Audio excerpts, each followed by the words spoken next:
Alors bonjour et bienvenue sur l'espace dédié au site mécaniqueuniverselle.net. C'est le site qui essaie de démontrer que l'humanité, dans son ensemble, travaille sans le savoir à construire pour nos futurs descendants un paradis. On construit le paradis pour le futur sans le savoir. On pense qu'on arrive sur cette planète comme ça par hasard et que, bon voilà, on passe une vie entière à travailler pour sa famille, pour son clan, pour son village, pour sa nation, pour son pays, pour sa communauté, sa religion, je ne sais pas, enfin bref, pour tout un tas d'appartenances comme ça. Et en réalité, tout ce que nous faisons dans notre existence, entièrement, de notre naissance à notre mort, qu'on dure une journée ou qu'on dure 100 ans, tout ce que nous faisons, nous le faisons pour cette humanité, pour construire, revient à l'humanité, même si ça revient évidemment pour, ben voilà, si on construit une maison, c'est pour sa famille, etc. Mais au final, ça revient à l'humanité. Le temps ramène tout à l'humanité. Ceux qui ont construit cette maison il y a 600 ans maintenant, eh bien, ils pensaient travailler pour... ben, en fait, c'était à l'origine, c'était pour une œuvre de charité. Ça s'appelait les Demoiselles de l'Instruction. C'était des sortes de béates, et c'est assez étonnant parce que je travaille sur l'idée de la béatitude, l'idée de l'extase qui est en relation avec la béatitude. Et je ne le savais pas quand je me suis installé ici. Et en fait, c'était une maison qui était en ruine. Et maintenant, ça y est, elle est réparée. Et donc, il y a 600 ans, les personnes Jenny de Bronac, qui a créé qui a fait construire cette bâtisse et qui l'a donnée aux demoiselles à cette congrégation des béates, donc qui faisaient du bien, qui enseignaient aux jeunes filles les rudiments de la lecture, de l'écriture et puis d'autres travaux, etc. Et qui soignaient les nécessiteux, enfin bref, qui étaient des sortes de bienfaitrices. Eh bien, ça s'est arrêté il y a presque un siècle. Et en fait, voilà, le pourquoi de cette bâtisse, même si aujourd'hui j'ai l'impression que voilà, c'est pour ma famille ou pour, je ne sais pas, en réalité, dans 200 ans, dans 300 ans, ça sera autre chose, ça sera peut-être mis en commun pour l'humanité et ça servira à l'ensemble humain. Voilà. Donc, tout ce qu'on pense faire en réalité pour des appartenances particulières, en réalité, revient à l'humanité, à cette œuvre qu'on construit tous. Donc on est tous des artisans gratuits, parce qu'en fait on donne toute notre existence et quand on s'en va, on n'emporte rien de l'autre côté. Tout ce qu'on a fait, on le laisse ici.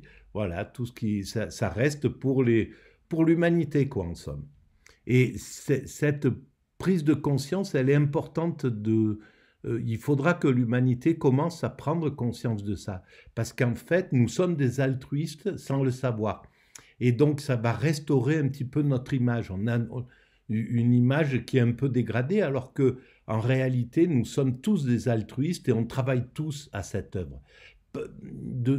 Quoi qu'on fasse, par le bien comme par le mal. Donc, on doit tous avoir le sentiment de travailler pour cette œuvre incroyable qui est ce paradis qu'on construit pour nos futurs descendants, dans lesquels ils vont pouvoir vivre en paix, en sérénité, en harmonie, vivre l'extase en réalité. Voilà, ça c'est pour la base. Alors, là, j'ai entrepris d'essayer de démontrer un petit peu cette théorie à partir de l'écoute d'une émission de France Culture euh, qui s'appelait Les Chemins de la philosophie, qui a changé maintenant, et qui était consacrée à Saint-Augustin. C'est le premier épisode. Saint-Augustin passe aux aveux. Donc c'est la partie dans Saint-Augustin où il parle un petit peu de sa vie, de lui-même. C'est une sorte de psychanalyse, de psychologie, d'études psychologiques de lui-même et de la vie en somme. Voilà, alors je reprends la lecture et puis éventuellement je fais des digressions. Avant de se tourner de se convertir au christianisme. Auparavant, il était maître de rhétorique. Comment c'est procédé, comment a procédé en fait Saint-Augustin, et c'est ce qu'il raconte d'ailleurs dans ses livres 1 à 4 que l'on va parcourir aujourd'hui. C'est-à-dire, quel est le chemin de Saint-Augustin? Alors, effectivement, Augustin était un enfant très doué qui a suivi le cursus normal de l'école de grammaire, de rhétorique, etc., jusqu'à devenir professeur de rhétorique. Mais à l'âge de 18 ans, il fait une lecture absolument décisive, qui est la lecture de l'Hortensius de Cicéron, qui est une exhortation à la philosophie. À ce moment-là, il se passionne pour la sagesse. Mais il pense, pour lui, la sagesse, c'est un nom en fait du Christ, c'est associé à la Bible, puisque malgré tout, il était... Alors, il y a toujours des déclencheurs comme ça, c'est assez étonnant. Dans la vie, voilà, on croit que c'est le hasard qui va vous mettre sur la piste de quelque chose. Et j'essaye de démontrer sur la mécanique universelle qu'il n'y a pas de hasard et d'en faire la preuve qu'il n'y a pas de hasard, que tout est déterminé, que tout est écrit, mais qu'on doit croire, qu'on doit croire à l'illusion du hasard, parce que c'est rassurant, ça permet de penser qu'on a une responsabilité, etc., de prendre... voilà, mais en réalité, tout est écrit, tout ce qu'on fait, tout ce qui nous arrive ne pouvait pas ne pas arriver comme ça arrive exactement. On n'a pas le choix. On croit qu'on a deux choix à chaque fois. Je vais à droite ou je vais à gauche, mais si je vais à gauche, c'était la seule chose que je devais faire. L'autre, c'était juste une illusion. Si je vais à droite, ben, c'est la gauche qui était l'illusion en réalité.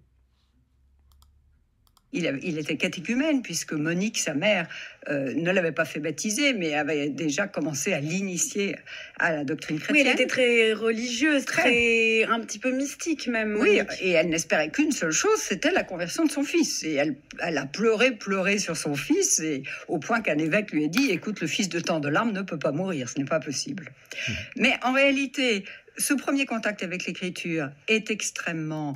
Alors, c'est étonnant parce que je vais parler puisqu'on est dans les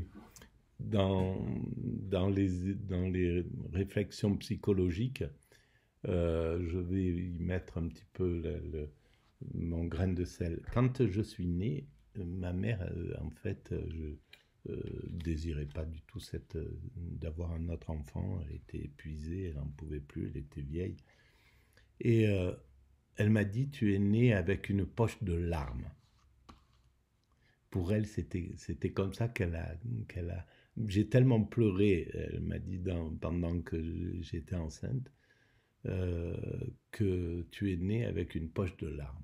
Voilà, c'est les images des anciens.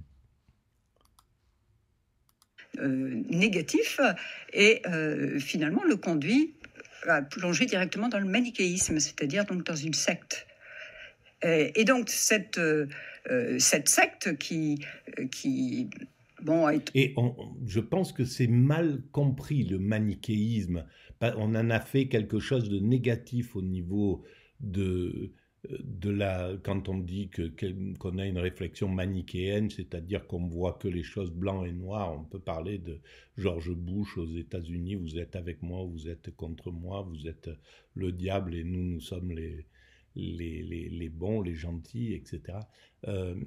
Donc, mais je pense que c'est beaucoup plus subtil le manichéisme de l'époque. Et ça voudrait, je ne connais pas, mais je pense que ça vaudrait le coup de s'y intéresser un peu, de façon un peu approfondie, pour voir quelles étaient les doctrines spirituelles qui étaient enseignées à travers ça.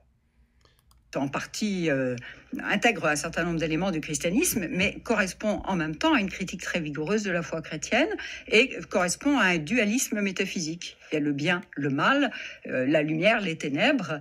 Et Augustin va rester prisonnier de cette secte pendant 8 à 9 ans, ce qui est absolument considérable. Alors, secte. Et c'est grâce... Est-ce qu'on peut parler de secte? Bon, notamment à la lecture des platoniciens, grâce aussi à l'écoute des sermons d'Ambroise, alors évêque de Milan, qu'il va il va réussir à sortir de l'hérésie manichéenne et commencer à avoir une autre représentation de lui-même, de Dieu, c'est-à-dire une représentation qui n'était plus matérielle, pour revenir au point de départ de ce que j'évoquais initialement.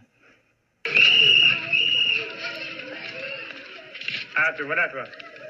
Alors, il suffit d'un devoir supplémentaire pour te rendre malade, hein? Et les parents tombent dans le panneau. Je serais curieux de savoir ce que tu leur as soutiré comme excuse, moi. Fais voir ton mot. J'en ai pas, monsieur. Ah, t'en as pas. Et tu crois que ça va se passer comme ça? Ce serait trop facile, mon ami. Monsieur, c'était ma mère, monsieur. Et ta mère, qu'est-ce qu'elle a encore? Elle est morte. Ah, fiche. Excuse-moi, mon petit, je pouvais pas savoir. Elle était malade? Bah oui, monsieur. Il fallait m'en parler. Faut toujours se confier à ses maîtres. Allez, rejoins tes camarades. Là. Un chef-d'œuvre que certains auront reconnu, c'est... Ah mince, je suis désolé. Bon, bref, je perds la mémoire. De Truffaut. Qu'est-ce que t'as trouvé comme excuse? Oh, laisse-moi tranquille. Les 400 coups. Asseyez-vous, mes enfants, asseyez-vous.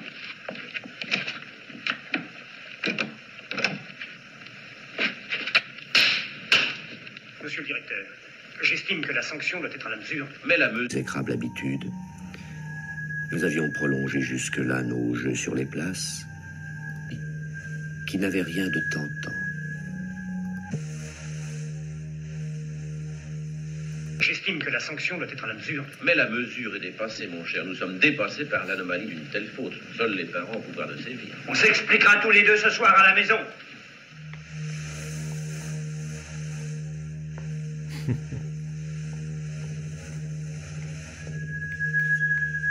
Il y avait dans le voisinage de notre vigne un poirier chargé de fruits qui n'avait rien de tentant, ni la beauté, ni la saveur. En pleine nuit, selon notre exécrable habitude, nous avions prolongé jusque-là nos jeux sur les places. Nous nous en allâmes, une bande de mauvais garçons, secouer cet arbre et en emporter les fruits. Nous en fîmes un énorme butin, non pour nous en régaler, mais pour le jeter au porc.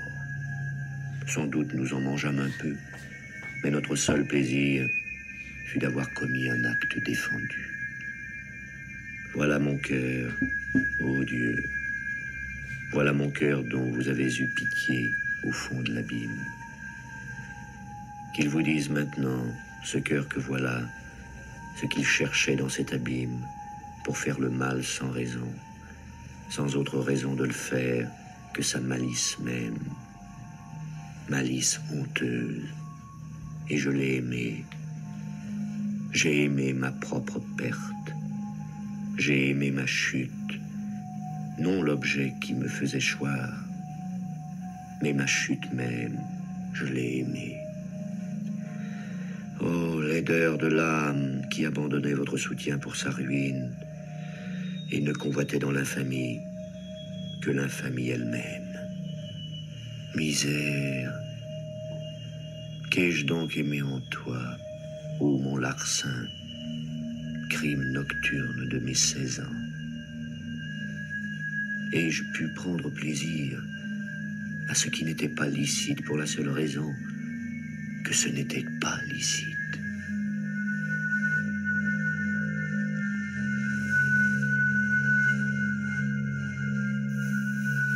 Isabelle... Bien sûr, on est tous construits plus ou moins avec ce genre de bêtises qu'on a fait quand on était enfant, et voilà, des transgressions comme ça fait partie de de l'évolution, on doit se confronter à la peur, aux interdits, etc.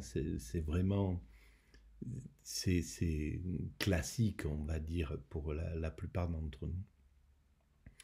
Et donc, mais ce qui est intéressant, c'est que avec l'âge, ces moments peuvent revenir dans l'esprit, on les revoit, on regrette certaines choses, on regrette certains comportements, etc.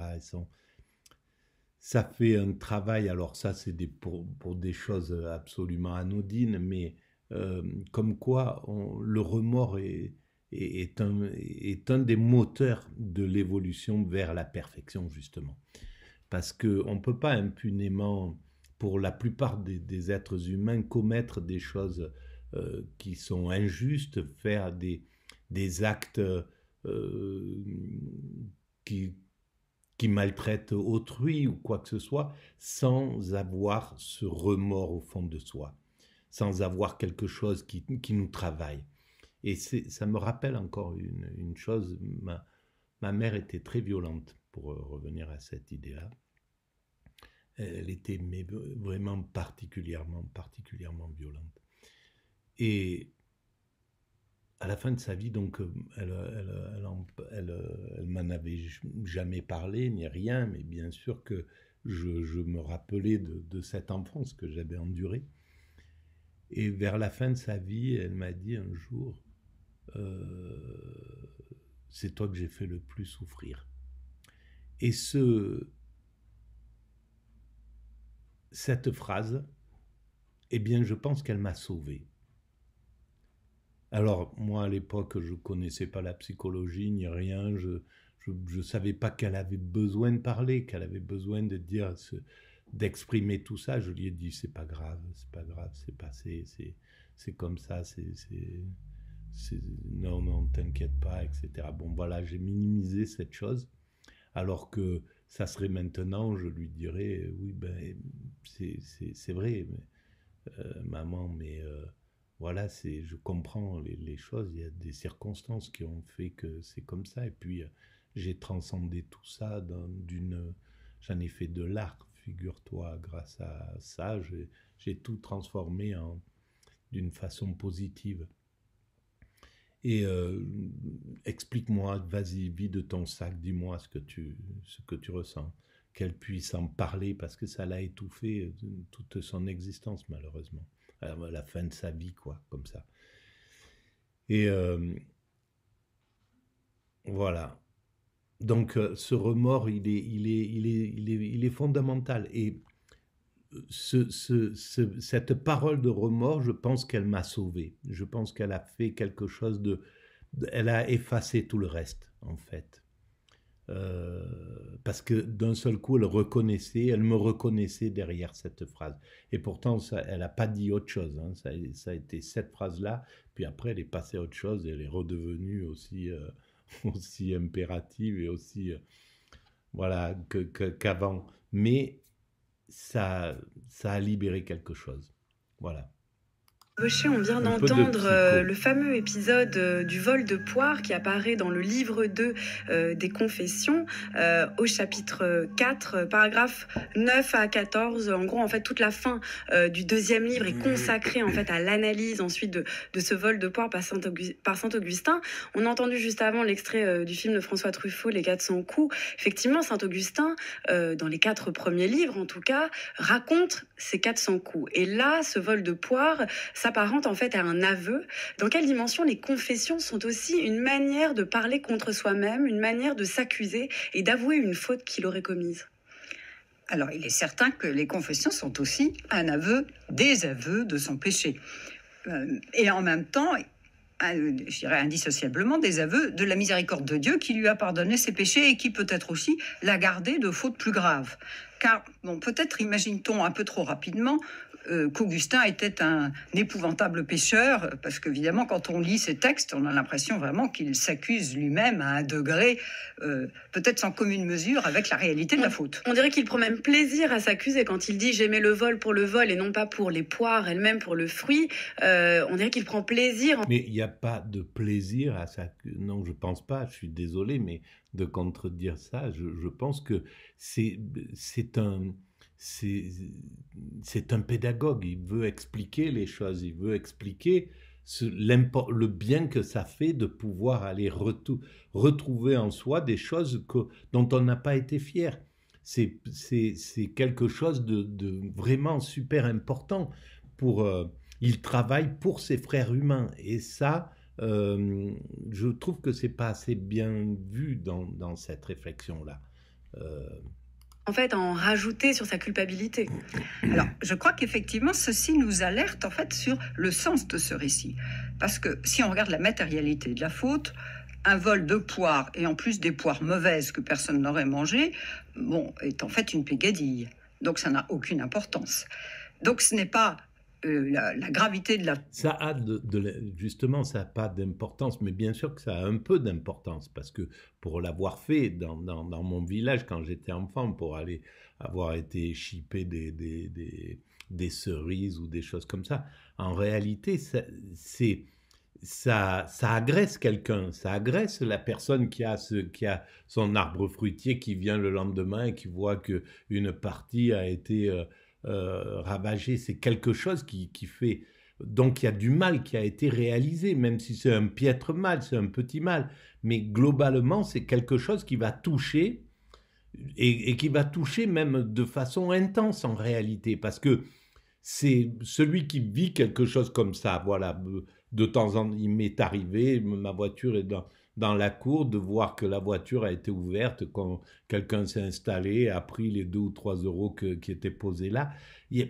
C'est rien, bien entendu, mais il y a quelque chose de l'ordre de l'attaque dans une intimité, dans quelque chose qui est à nous. Ça ne devrait pas en réalité nous toucher, mais ça touche. Donc c'est pas si anodin que ça. La faute n'est pas dans l'objet même de la faute. Comme il le dit lui-même, là, en fait, la gravité de la faute tient plutôt au plaisir d'avoir fait le mal pour le mal, donc à la gratuité du mal. Et ici, il y a quelque chose de très neuf, en fait, dans la réflexion augustinienne, parce qu'en fait, on imaginait tout à fait, toujours dans l'Antiquité, que si on faisait le mal, c'était finalement faute de connaître le bien, ou parce qu'on croyait par le mal accéder à un bien. Bon. Or, Augustin ici radicalise son questionnement sur le mal en allant jusqu'à l'idée qu'on peut faire le mal pour le mal. Et de ce point de vue-là, pourquoi aussi a-t-il choisi ce vol des poires ? C'est parce qu'en fait, il y a quand même une analogie avec Adam dans Genèse 3, où il s'agit aussi de manger un fruit défendu. Et donc, en fait, Augustin se présente en quelque sorte à son tour comme Adam. Et donc, c'est une manière de faire apparaître l'origine même du péché, qui est dans une volonté qui refuse de se soumettre à Dieu et qui entend être elle-même la norme du bien et du mal. Et donc, la gravité du péché est dans cette décision, en fait, dans cet orgueil, et non pas dans le fait d'avoir volé des poires quand... Et il y a sans doute aussi la réflexion sur pourquoi il y a le mal. Pourquoi ? Parce que déjà, je pense qu'à l'époque, le christianisme était, et comme toutes les religions, était attaqué par ceux qui voulaient ne pas croire, en disant mais si ton Dieu il est aussi bon que ça, pourquoi il laisse le mal se dérouler, pourquoi il fait qu'il y a des gens qui abusent d'autrui, etc., etc. Et donc il y avait un début de réflexion sur le pourquoi, sur l'origine du mal en réalité. Et donc cette introspection, cette réflexion sur la psychologie, sur le plaisir qu'on peut prendre à transgresser, à faire quelque chose, il cherche à savoir qu'est-ce qu'il se passe au niveau psychologique pour qu'un être humain ait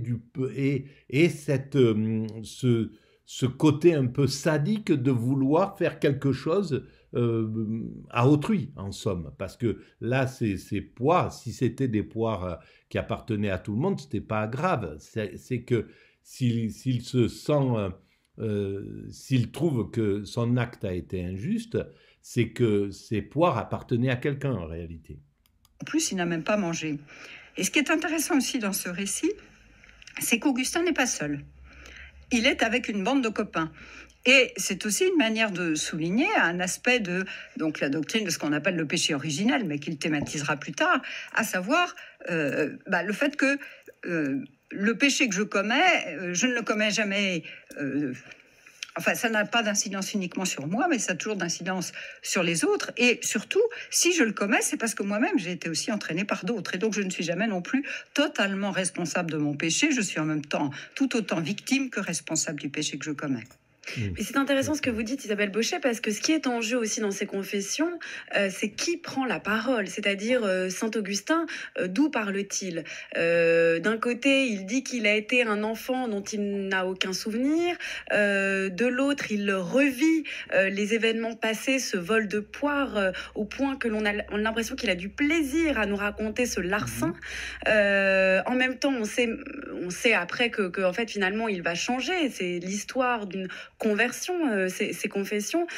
Qui est Saint Augustin et est-ce que c'est par les confessions en fait qu'il va se transformer, qu'il va se construire en fait finalement, que ce récit de soi avec soi et par l'intermédiaire de Dieu aussi va produire ce qui sera l'identité de Saint Augustin?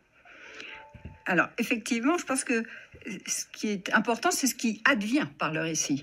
Le récit n'est pas une fin en lui-même. Le récit est évidemment une manière, est un témoignage, il le dit très clairement, mais c'est aussi une manière de se découvrir soi-même sous le regard de Dieu et aussi de se laisser transformer par Dieu, par la lumière qui vient. Et donc, je dirais, on peut parler effectivement ici d'une sorte d'identité narrative, bien évidemment, bien avant la lettre, puisque l'expression est celle de Paul Ricoeur, mais c'est quand même cela qui est en jeu dans ce récit des confessions. Même si on ne peut pas réduire les confessions à cela, puisque certes, il y a 10 livres qui sont autobiographiques, mais 3 livres ensuite qui sont la lecture de l'écriture. D'où l'énigme de l'unité de cet ouvrage que j'ai essayé de lever un peu au point de départ en vous expliquant que c'est finalement, il relie sa vie à la lumière de l'écriture. Et donc c'est pour ça que l'écriture vient en quelque sorte éclairer sa vie, mais est en même temps, quand il commente la Genèse, eh bien, son existence va apparaître comme une sorte de parabole de ce qui est raconté dans la Genèse. Donc quand vous dites l'écriture, c'est les écritures et le fait d'écrire, le fait de raconter, de se confesser. Alors effectivement, quand je disais l'écriture, là je parlais d'abord de les écritures, donc de la Bible, hein, fondamentalement. Bon, mais alors il y a aussi tout ce travail d'écriture, et c'est évident qu'Augustin est quelqu'un... Bon, il faut penser d'ailleurs qu'il parlait plus qu'il n'écrivait, puisque il a dicté les confessions. Il dictait cet ouvrage. Donc mais c'est évident que c'est un très grand orateur et que l'ouvrage a eu un succès considérable dans l'Antiquité. Il était complètement neuf. Bien évidemment, on pouvait avoir 2-3 paragraphes dans un auteur où il évoquait de façon plus ou moins sceptisée son enfance et ce qu'il avait été. Mais chez Augustin, c'était quelque chose d'inouï, tant et si bien qu'il avait écrit les 9 premiers livres. Les 9 premiers livres ont été en circulation, et ça a été, on pourrait dire, un tel succès de librairie qu'on lui a demandé la suite. Et c'est comme ça qu'il a écrit le livre 10, où il se confesse, qui est évidemment très audacieux, en tant qu'évêque, donc au présent.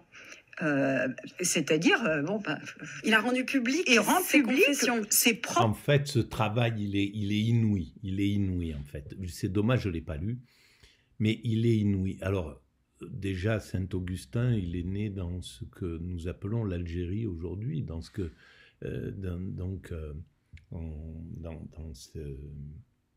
en Afrique.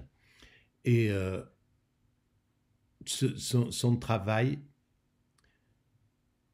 En fait, c'est un désir de clarté, c'est un désir d'aller vers la lumière.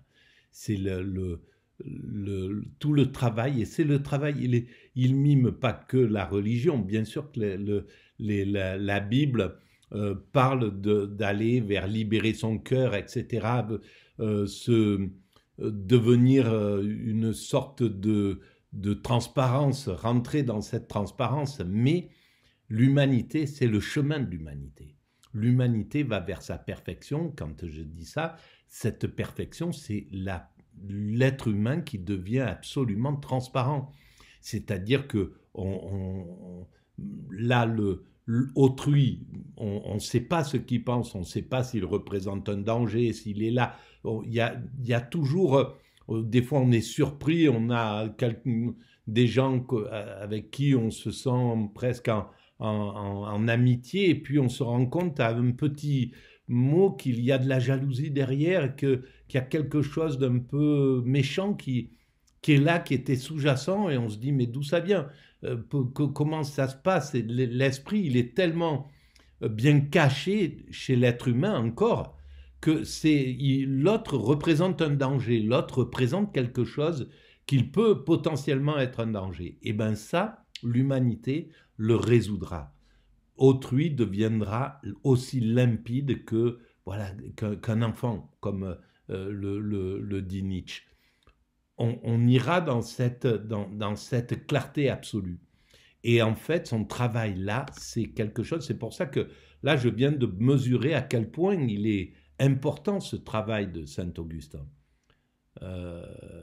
Voilà, sur lequel je ne me suis pas beaucoup penché. Propre combat actuel d'évêque. Non seulement son passé qui était problématique, mais son présent où il estime ne pas être encore, enfin il estime être encore pécheur, il estime encore ne pas avoir une connaissance claire de lui-même, parce que dans le livre 10 précisément, c'est la connaissance de soi qui est cherchée. C'est incroyable. Alors qu'est-ce qui a plu en fait dans les confessions? Est-ce que c'est justement que l'enjeu soit de se connaître soi-même, qui est d'ailleurs quelque chose qui nous parle encore, et quand on lit les confessions, on prend énormément de plaisir à découvrir en fait cette sorte d'objectivité, de sincérité de Saint-Augustin avec lui-même, même si on peut être aussi un petit peu attentif à tout l'artifice que comprend l'écriture et effectivement tous ces appels à Dieu qui s'intercalent entre les récits. Mais est-ce que c'est ça qui a plu, le fait que l'enjeu soit la connaissance de soi? Oui, je pense que c'est cela qui a plu, et surtout que ce qui se passe, c'est que Augustin écrit de telle façon que... Voir autrui, c'est pour ça que c'est pour ça que l'humanité, elle est bien faite. Quand autrui fait un mea culpa, quand autrui peut venir en disant « voilà, j'ai commis une erreur, j'ai commis des fautes, j'ai fait ça, etc. etc. » Spontanément, l'être humain va dire « bon, bien sûr, il y a 1 ou 2 ou 3% qui vont profiter de ça, c'est ce qu'on pourrait ranger du côté de la perversion narcissique, qui va dire « ah bah oui, tu vois », et puis qui va en mettre une couche pour utiliser ce qu'on va dire de nos excuses pour prendre le pouvoir, en somme. C'est des questions de pouvoir. Mais 90% des gens vont dire « merci, je te remercie de ce que tu dis, de reconnaître ça, etc. etc. T'inquiète pas, c'est pas grave, etc. » Voilà, 90% vont partir dans cette chose-là. Et ça, c'est valable pour l'humanité tout entière. Et c'est curieux d'ailleurs, ça me rappelle que quelque chose, c'est curieux que les hommes politiques n'aient pas compris cette chose-là. Quand on voit qu'un homme politique peut aller mentir en disant je n'ai pas de compte en Suisse avec de l'arrogance, au lieu de dire je suis désolé, oui, il existe ça, le peuple aurait tout de suite pardonné, mais il n'y a aucun problème. Quand un homme politique dit non, j'ai pas abusé, c'est pas vrai, etc., j'ai pas abusé de cette femme dans un hôtel à New York, alors que le peuple attend un mea culpa, et que les hommes politiques, et ça c'est juste parce qu'ils sont imbus de narcissisme, ils sont construits, c'est leur qualité, ça fait partie de leur qualité, mais c'est aussi le plus gros de leurs défauts. C'est-à-dire qu'ils peuvent mentir effrontément, ils peuvent ne pas du tout être éthiques, sans comprendre à quel point ils se tirent une balle dans le pied. C'est un problème pour eux-mêmes en réalité, parce que le peuple excuse n'importe qui tombe et qui le reconnaît. Voilà, celui qui ne le reconnaît pas, non. Par contre, il va recevoir l'inverse de la part du peuple. Les lecteurs peuvent s'identifier à lui. Et c'est cela qui fait qu'on est pris par le récit et que ça a eu un impact considérable. C'est d'ailleurs très caractéristique de voir que beaucoup d'auteurs bien postérieurs à Augustin ont lu les Confessions et s'y sont reconnus. C'est le cas de Pétrarque, par exemple, qui dit « Quand je commençais à lire les Confessions, je m'y reconnus moi-même ».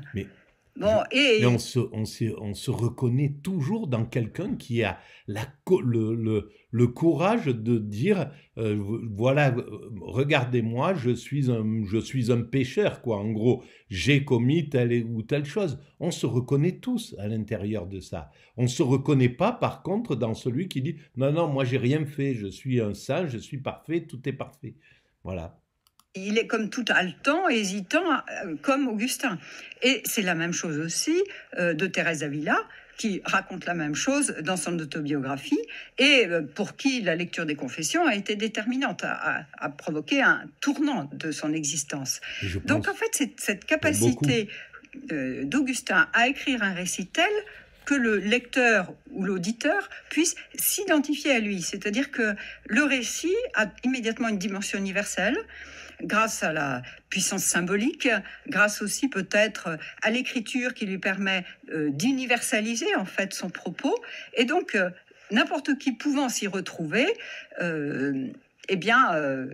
souhaite savoir la suite. C'est au fond la suite de sa propre existence. Oui, c'est-à-dire que le vol de poire est tellement bien décrit et effectivement, dire qu'on aimait le faire du mal pour faire le mal nous pousse à vouloir connaître la suite et savoir comment en fait il a réussi à changer. Mais avant ça, on peut déjà se dire que qui peut plaire peut-être dans les Confessions, c'est aussi d'avoir inauguré une nouvelle manière de se raconter soi-même, mais une nouvelle manière aussi de présenter la connaissance de soi. C'est-à-dire qu'on ne dit pas qui l'on est, on ne dit pas ce que l'on est, on n'est pas forcément une âme, un corps, mais on va se constituer comme sujet. On va dire qui je suis. Et pourtant, comme vous l'avez dit, Isabelle Baucher, ça n'est pas une introspection. Alors, quelle est cette identité que va faire émerger Saint-Augustin qui ne relève ni de l'introspection, qui passe par l'intermédiaire de Dieu, qui n'est pas un aveu non plus, qui n'est pas non plus une manière de s'objectiver en disant qu'on a un âme ou un corps. Quelle serait cette forme de subjectivité à laquelle Saint-Augustin donne naissance ? Alors, peut-être faut-il dire tout de suite que on a souvent vu la naissance de la subjectivité dans les Confessions. On a en fait beaucoup vu à beaucoup d'époques la naissance de la subjectivité, donc c'est toujours un peu contestable. Mais en réalité, c'est fondamentalement un moi qui est ouvert à plus que lui-même, à un au-delà de lui-même, un sujet qui est ouvert à un au-delà de lui-même. N'oublions pas cette phrase célèbre des Confessions, « Dieu plus intime à moi-même que le plus intime de moi-même et plus élevé que ce qu'il y a de plus élevé en moi ». Ça, c'est fondamental, c'est énorme. Voilà, comment se fait-il ? C'est pour ça que là, on peut le rattacher aux vidéos que j'ai fait précédemment sur l'avant Big Bang. Cette réflexion qui dit qu'est-ce qui se passait avant, qu'est-ce que c'est que ce divin qui est là, qui est normalement le principe à l'origine de l'univers, qui a mis en œuvre cette chose qu'est l'univers plutôt qu'il y ait rien. Et dans cette puissance de Dieu, on le retrouve dans l'islam. Le Dieu est plus près de toi que ta propre veine jugulaire, etc. Et donc, cette intimité, le fait que le divin soit vraiment à l'intérieur de soi, d'une manière qu'on ne peut pas découvrir. On peut disséquer un corps, on ne voit pas Dieu être posé à tel endroit ou quoi que ce soit. On cherche indéfiniment l'âme, on cherche indéfiniment, etc., etc. Et pourtant, Dieu est, pour ces grands spirituels, Dieu est à l'intérieur de soi. Donc, comment se passe-t-il ? Qu'est-ce qui se passe ? Et c'est pour ça que, scientifiquement, on peut arriver à dire que oui, ils ont raison, les particules élémentaires, c'est ce qui est à l'origine de l'univers et qui nous constitue. Et donc, ce qui a mis en œuvre cet univers nous constitue tout, constitue un arbre, un grain de poussière, un atome et un être humain. Donc, on est constitué de ce divin en réalité. Et donc, c'est pour cela que, disons qu'il ne s'agit pas du tout d'un discours abstrait pour savoir ce qu'est l'homme, une âme qui se sert d'un corps. C'est pas du tout On n'est pas du tout avec les penseurs antiques comme Aristote ou Platon. Absolument pas. Même si Augustin est tout à fait capable d'écrire aussi ce genre de traité, puisqu'il a écrit La grandeur de l'âme, l'immortalité de l'âme. Enfin, donc, il est tout à fait capable aussi de faire réfléchir de façon abstraite sur ce qu'est l'homme, la nature humaine. Mais c'est pas cela qui l'intéresse dans les confessions. C'est tout à fait autre chose. Je dirais, c'est quand même fondamentalement une relation qu'il essaye de raconter. Alors, une relation à Dieu, une relation aussi aux autres, puisqu'en fait, les autres, ses frères humains, les autres hommes, ses amis, sa mère, les manichéens, ont un rôle très important dans les confessions. Bon, Augustin est un homme qui avait certainement beaucoup d'amis et qui en plus avait un pouvoir de persuasion considérable puisqu'il a entraîné ses amis dans le manichéisme quand lui-même a été manichéen. Alors ensuite, il a tout fait pour les en sortir. Mais de même, quand il prêchait, il arrivait à retenir en quelque sorte les gens à l'église pendant qu'il y avait les spectacles à côté à l'amphithéâtre. Et en fait, sa parole était telle que, et puis éventuellement, il passait des heures et des heures à l'église pour les empêcher d'aller dans les spectacles, parce que les spectacles païens étaient des spectacles où l'idolâtrie avait sa place.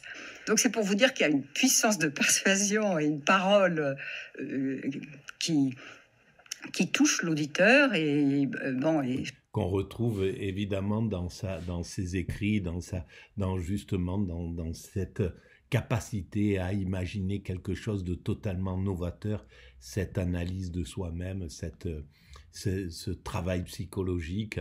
Voilà, c'est ce qui fait le génie de certains philosophes, voilà, et qui apportent à l'humanité ce qu'ils doivent apporter. Voilà, on va arrêter là pour cette vidéo, et puis si vous pensez qu'il y a un peu d'intérêt à se poser ce type de questions, où allons-nous? Qu'est-ce que nous sommes en train de construire? Vous pouvez mettre des pouces, vous pouvez vous abonner, vous pouvez envoyer le lien à vos amis, vous pouvez établir des liens avec d'autres sites ou avec votre site, vous pouvez travailler pour le site Mécanique Universelle ou pour le site YouTube, si vous avez des compétences pour le faire évoluer, pour l'embellir, pour le rendre un peu plus intéressant. Si vous avez des critiques, n'hésitez pas à les dire. Si vous voulez participer philosophiquement, vous pouvez le faire. Vous avez juste à me constater. Vous avez juste à m'écrire. Et puis, vous pouvez aller visiter le site mécaniqueuniverselle.net où je décris tout cela depuis 25 ans maintenant. Je vous remercie et je vous dis à très bientôt.